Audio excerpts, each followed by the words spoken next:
صحابہ اگر ابلاغ دین نہ کرتے، تبلیغ نہ کرتے، اپنے پاس چیزیں رکھتے تو ہم تک دین پہنچتا نہ۔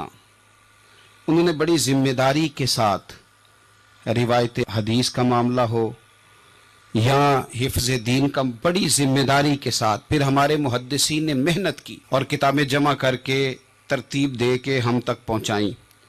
ہماری یہ ذمہ داری ہے کہ ہم خیر کی بات آگے پہنچائیں۔ ہمیں بڑی مثالیں آتی ہیں، بڑی ساری چیزیں ہمارے پاس ہوتی ہیں، بڑا کچھ ہم کہہ سکتے ہیں، بڑی ہمیں کہانیاں یاد ہوتی ہیں، تو یہ تو ہمیں الجھا دے گا یہ سارا معاملہ۔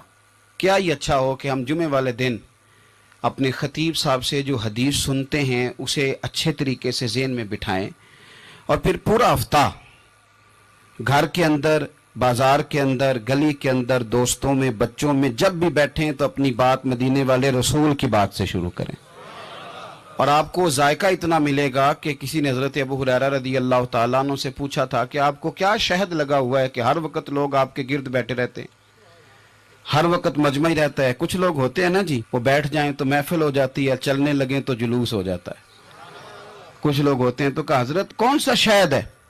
تو حضرت ابو ہریرہ فرمانے لگے شہد میاں کوئی بھی نہیں، میں نہ کسی کو اپنی بتاتا ہوں، نہ باپ دادا کی بتاتا ہوں، نہ برادری قبیلے کی بتاتا ہوں، میں تو جس کو بھی بتاتا ہوں محمد عربی کی بات ہی بتاتا ہوں۔ تو بس یہ آپ سمجھ لیں کہ میری بات بن گئی ہے تیری بات کرتے کرتے۔